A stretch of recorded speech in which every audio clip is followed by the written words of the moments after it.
टिपू सुलतानवरून भाजप आणि काँग्रेसचे प्रदेशाध्यक्ष हर्षवर्धन सपकाळ यांच्यात जुंपली। पण आता काँग्रेसनं मुंबई महापालिकेतला 2013 मधला प्रस्ताव बाहेर आणलाय। त्यात रस्त्याला टिपू सुलतानचं नाव देण्यासाठी रितू तावडे आणि अमित साटम यांचं अनुमोदन आहे। पाहूया।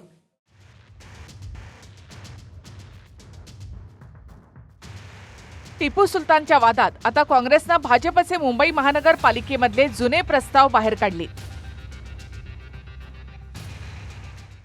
2013 मध्ये मुंबईतल्या गोवंडीतल्या रस्त्याला टिपू सुलतानचं नाव देण्यासाठी आताच्या महापौर आणि तत्कालीन नगरसेविका रितू तावडे आणि अमित साटम यांचं अनुमोदन होतं।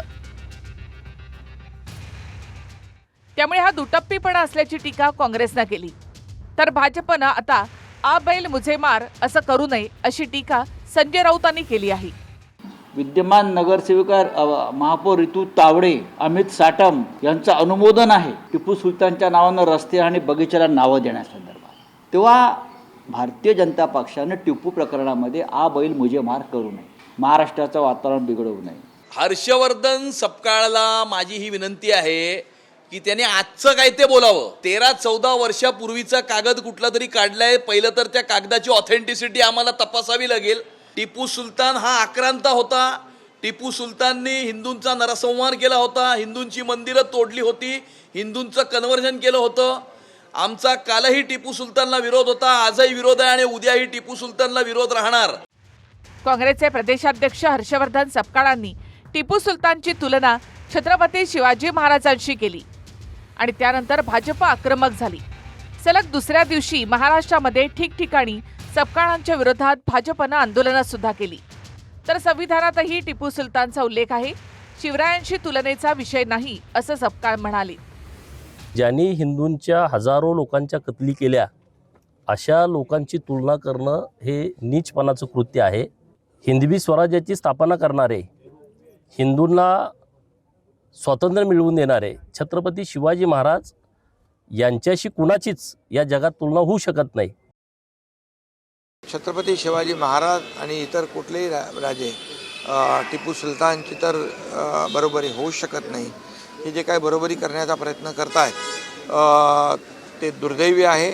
मी त्यांचा निषेध करतो। वोट बँकेसाठी अशा प्रकारचं काही लोकांचं जे काही प्रयत्न आहे, कायदा सुव्यवस्था अबाधित राखण्याचं काम सरकार नक्की करेल आणि अशा प्रकारच्या वृत्ती आहेत त्यांच्यावर देखील अंकुश लावण्याचं काम करेल। टिपू सुलतान यांचं जे कार्य आहे ते अधोरेखित झालेलं आहे आणि टिपू सुलतानांची प्रतिमा ही थेट भारताच्या संविधानात आहे। शिवाजी महाराज हा आमचा स्वाभिमान आहे, तर भारताचे संविधान आम्हाला हे शिरसावंदी आहे। त्यामुळे एखाद्या संविधानामध्ये ज्यांचा उल्लेख आहे अशा व्यक्तीचा प्रतिमा, अशा व्यक्तीच्या अनुषंगानं आदर हा आम्हाला निश्चित स्वरूपाचा आहे। जो तुलनाचं पालुपत लावला जातंय यामध्ये कुठलंही तथ्य नाही। एक शब्द जो आहे, जो शब्द आपल्या प्रश्नाच्या अनुषंगाने होता, त्याला आपण किती तोडणार हा खराच मुळात प्रश्न आहे। तर मालेगावच्या उपमहापौर शान ए हिंद यांनी दालनामध्ये पुन्हा एकदा टिपू सुलतानचा फोटो लावणार असल्याचं म्हटलं। तसंच मालेगावातील एका कार्यक्रमात टिपू सुलतानची पुन्हा एकदा स्तुती केली।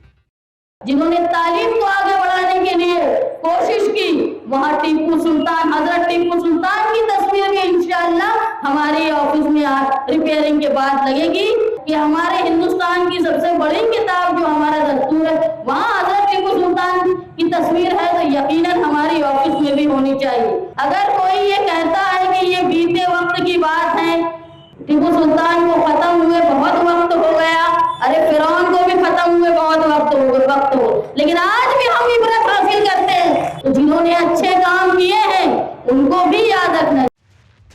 याआधी सुद्धा मालेगावच्या उपमहापौरांच्या दालनामध्ये टिपू सुलतानचा फोटो लावण्यात आला होता। या फोटोला हिंदुत्ववादी संघटनेसह शिंदेंच्या शिवसेनेनं देखील आक्षेप घेतला। त्यानंतर हा फोटो काढण्यात आला। आता पुन्हा फोटो लावण्याची भूमिका उपमहापौरांनी घेतल्यामुळे मालेगावमध्ये वाद वाढू शकतो। Bureau report, TV9 Marathi.